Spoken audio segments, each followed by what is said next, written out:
నమస్తే అన్న. నమస్కారం. మీ పేరు? బలరాం అండి. ఇప్పుడు మన ఏపీ ఎలక్షన్స్ రాబోతున్నాయి కదా, నెక్స్ట్ సీఎం ఎవరైతే బాగుంటుంది అనుకుంటున్నారు? అంటే నెక్స్ట్ సీఎం మాకు చంద్రబాబు నాయుడు గారు ప్లస్ పవన్ కళ్యాణ్ గారు వస్తే మంచి జరుగుద్దని మేము అనుకుంటున్నాం. ఎందుకంటే జగన్ పరిపాలన మనం అందరం చూస్తూనే ఉన్నామండి. ఒకటి, ఫస్ట్ ఆఫ్ ఆల్ రైతులు ఇబ్బంది పడుతున్నారు ఆయన ప్రభుత్వంలో. నెక్స్ట్, మాలాంటి యూత్కి జాబులు లేవు, అంతకంతకి బిజినెసెస్ కూడా ఏమీ లేవు, అన్నీ వీక్గానే ఉన్నాయి.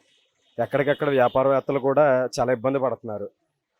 సో మేము కోరుకుంటుంది ఏంటంటే అతను చేయాల్సిన సంక్షేమాలు అంటున్నాడు, అది ఈరోజు ఎవరికి అవసరం లేదు. ఎందుకంటే మేము కోరుకునేది ఏంటంటే మా చేతికి పని కావాలి, మాకు ఆ పని కల్పిస్తే మాకు మేము సంపాదించుకోగలం. ఎందుకంటే దేవుడి దయ అంటూ మాకు ఉంది కాబట్టి 2 కాళ్ళు 2 చేతులు దేవుడు మాకు ఇచ్చాడు.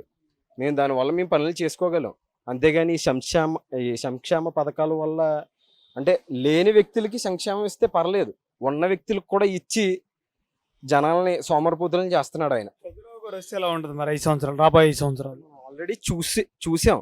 40 సంవత్సరాలు అతను రాజకీయ అనుభవం ఉంది. ఇప్పుడు మనం అందరం ఈ 5 సంవత్సరాల వల్ల చాలా ఇబ్బంది పడ్డాం. అది మనం ఏం కోల్పోయాం అనేది కూడా మనకు తెలుసు. రాష్ట్రం కూడా ఒక 20-30 సంవత్సరాలు వెనక్కి వెళ్ళిపోయింది.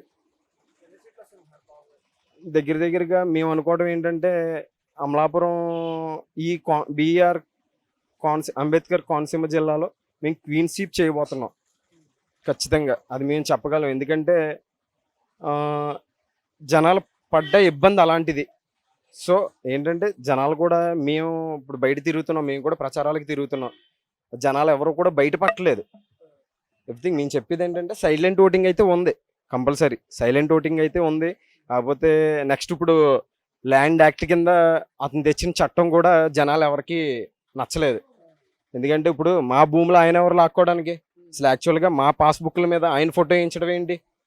అది ఎంతవరకు కరెక్ట్? అది మేము సొంతంగా సంపాదించుకున్న భూములు అయ్యి ఆయన లాక్కోవడానికి ఆయన ఎవడు? ఆయన పేరు వేయడానికి ఆయన ఎవరు? ఆయన ఫోటో ఉండటానికి ఆయన ఎవరు అసలు?